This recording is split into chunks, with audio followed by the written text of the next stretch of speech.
Ancient China, 859. The country fell into severe decline. Discontent grew among the people. People began to join a secret society called the House of Flying Daggers. Taking from the rich and distributing to the poor, society won the sympathy of ordinary people, but at the same time they were feared and hated by sworn enemies, soldiers, officials, and governors of the emperor. As soon as the soldiers of the local police department get sent to patrol the streets of the city, Captains Jing and Liu discuss the situation with the rebels. Not so long ago, they eliminated the leader of the House of Flying Daggers gang, but now they have an even more difficult task ahead of them.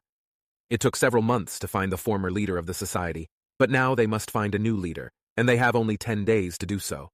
Captain Liu assigns a co-worker to visit a new entertainment house called the Peony Garden.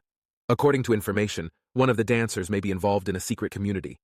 Jing is the only one who wasn't there, so he must find the late leader's daughter and arrest her. Having visited the Peony Garden for the first time, Captain Jing has fun with a crowd of young beauties, competing in tug-of-war. He easily defeats the girls and calls the hostess of the establishment to come up with a new entertainment for him. The man knows that a new dancer has appeared in the institution and generously pays to see how she moves. The hostess has no right to refuse a generous client, but warns that the girl is blind. A couple of minutes later, Jing meets Xiang Mei and admires the beauty of the dancer. Upon learning that she has not seen anything since birth, the undercover captain decides to check the words of the girl and calls her to him. He kicks her off and threatens her with his sword to make sure she is blind. After cutting off and tearing off the girl's outer clothing, Jing orders her to dance for him. Soon, musicians come to the hall, and the beauty not only dances but also sings, constantly repeating the same text. There is such a beauty in the north that there is no more beautiful in the world. One look of her and cities are dying, another look, and the whole country in confusion. Once Xiang Mei ends the dance, drunk Jing pounces on her and, knocking the girl to the floor, begins to undress her. Soldiers under the command of Captain Liu arrive at the Peony Garden and arrest both of them, as the man is not on his feet and the girl is inappropriately dressed. The owner of the establishment asks him not to arrest the dancer, and Liu agrees to let Xiang Mei go, on the condition that she performs a special impersonation dance for him. A few minutes later, the disguised girl is getting ready to dance. Liu throws beans at one of the drums surrounding Xiang Mei, and the dancer should be focusing on the sound, hit the same drum using their long sleeves. The girl imitates the sounds exactly, regardless of their complexity, and makes Liu angry. At some point he spills a whole bowl, but this is not a problem for the girl either. She imitates every stroke of the bean and dances brilliantly. At some point, she grabs the captain's sword with her sleeve and attacks him. The shocked audience flees, causing Xiang Mei and Liu are left alone. A man is amused by a sword duel with a blind girl, and he uses sound traps to outnumber his opponent. At some point, Liu lures the beauty into a room with loud curtains, and hiding his sword, attacks her with his bare hands. With difficulty, but the captain defeats the dancer, and almost drowning her in a pool of water, arrests Xiang Mei. During the search, the soldiers found special throwing knives used by a secret society. This proves the girl's involvement in the House of Flying Daggers, so Liu does not stand on ceremony with the arrested dancer. He warns that he will use torture and she has a day to confess everything. At night, an unknown person attacks the police station, and having easily dealt with the soldiers, frees Xiang Mei. A little later, then takes the girl deep into the forest. Here, an unknown warrior reveals his true face. He turned out to be Jing, who calls himself the Wind. Trying to inspire confidence in the girl, he says that he also hates the emperor and the rich, just like she does. In addition, he returns the special daggers used by the secret organization to her. So Xiang Mei finally trusts. Jing allows her to touch his face. She decides to take up something else and kneels before him. Touching the feet and hands of a man, Xiang Mei realizes that he is a strong warrior, after which she touches his face and says that Jing is young and handsome. At the most romantic moment, the girl hears that soldiers are approaching them and notices that she has lost her knives. Jing hurries back to find the missing weapon. Meanwhile, 4 soldiers attack Mei and try to surround her. The dancer knocks them off their horses, but at some point she realizes that she won't be able to escape. Jing finds the knives and sees that the girl is in danger. After firing his bow 4 times, he deals with the soldiers and frees Mei, giving her life.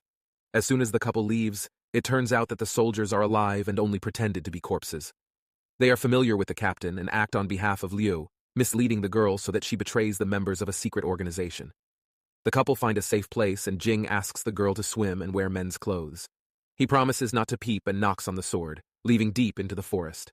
Wanting to spy on the naked beauty, the man ties the sword to a tree so that it beats against him thanks to the wind and returns to the reservoir. Xiang Mei, although blind, knows that the man was nearby, but allows her to look at her, as she is grateful for the gift of life and freedom. In another romantic moment, Jing greedily pounces on the girl and kisses her, but she rejects him, as she is not ready for anything more. Evening when Mei sleeps, Jing goes to the forest and meets with Captain Liu in order to receive further instructions. In the morning, the couple finds themselves in a field where a man gives a girl a bouquet of beautiful flowers. Here they get attacked by a new group of soldiers. Jing tries not to fight them and reveals that he is an undercover captain, but the soldiers don't believe him because they don't know him. After being wounded, Jing realizes that he must fight with opponents on equal terms and takes their lives. Mei uses throwing knives and eliminates 2 more soldiers. The next 4 opponents attack the girl, but she is saved by Jing, who eliminated the group with a bow and arrows. After repulsing the attack of the first squad, the couple tries to escape, but they get surrounded by an even larger group of soldiers. The moment Mei and Jing were exhausted, an unknown person fired a dozen wooden spikes, taking the lives of most of the soldiers. The couple dealt with the rest, and realized that they were being helped by an unknown person. A little later, the girl realizes that she is ready for something more, and kisses Jing. This time he doesn't want to continue and pushes Xiang away.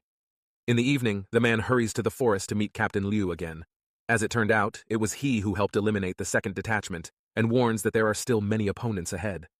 Jing does not like to take the lives of his soldiers, but he has no choice, because they act on the orders of the general and do not know him by sight. Liu offers to take the arrows, but Jing refuses, throwing them on the ground.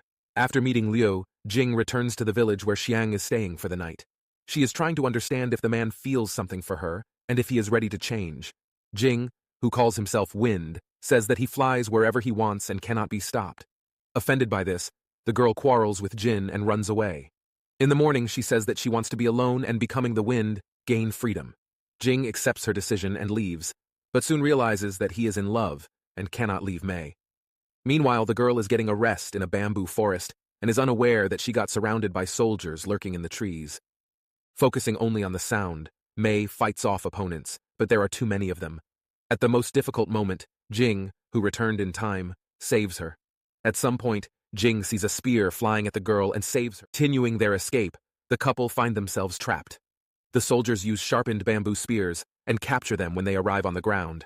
It seems that this is the end, and the couple, confessing their feelings to each other, are preparing for the worst. But at that moment, the warriors of the House of Flying Daggers appear. In just a couple of seconds, they eliminate the general's squad and free the captives. Jing gets to know that the new head of the rebels is the mistress of the Peony Garden. A woman invites him to drink tea and become a husband for Mei. Once Jing agrees, the brothel owner says she has a special present for him. It turned out that the leader of the secret organization exposed him and captured Liu. She also captivates Jing, who soon sees the girl pouring tea and realizes that she sees everything perfectly. Moreover, Xiang Mei is not the daughter of the former leader, but only successfully pretended to be her in order to manipulate the captains. A little later, the mistress takes Liu away in order to take her life. Left alone with the captain, the woman frees him. As it turned out, Liu is a member of the clan and was infiltrated into the police by the leader of the gang 3 years ago. All recent events have been a carefully planned game in order to trap and eliminate the elite general's squads. Liu is not happy with what the new head chose to seduce his colleague Mei, since he loves the girl. Hoping to meet her, the man asks the hostess of the Peony Garden to invite her on a date with him. Meeting, Mei and Liu play impersonation again, but this time the man throws knives at the bamboo with his eyes closed, at which the girl threw stones. After that, the couple lie down on the grass and begin to kiss, but Xiang Mei realizes that she no longer loves Liu and rejects him. He gets angry, realizing that the girl is in love with Jing and is trying to take her by force, ripping off her clothes. To help her arrives the head of a secret organization, throwing a dagger at Liu's back. She orders him to continue spying and not to draw the dagger so that it will be hard evidence of his escape. Xiang Mei, the head of the clan, orders to take Jing away into the forest and take his life. The girl obediently takes the prisoner from the camp and leads through the mountains so that no one can track down their secret organization. Mei is ready to complete the task, but at the last moment hesitates to do so and frees Jing. The couple realizes that their feelings are mutual and makes love, enjoying each other's kisses and bodies. A little later, Jing offers to run away with him, but the girl refuses, as she owes a lot to the clan members and cannot betray them. Mei says that they can no longer see each other, because the next time they meet, one of them will inevitably lose their lives.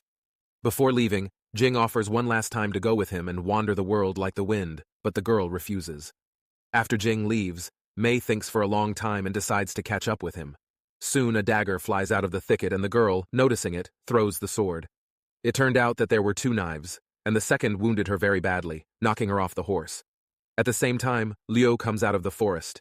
He is furious because of the betrayal and decided that it is better to take the girl's life than to see how she goes to another.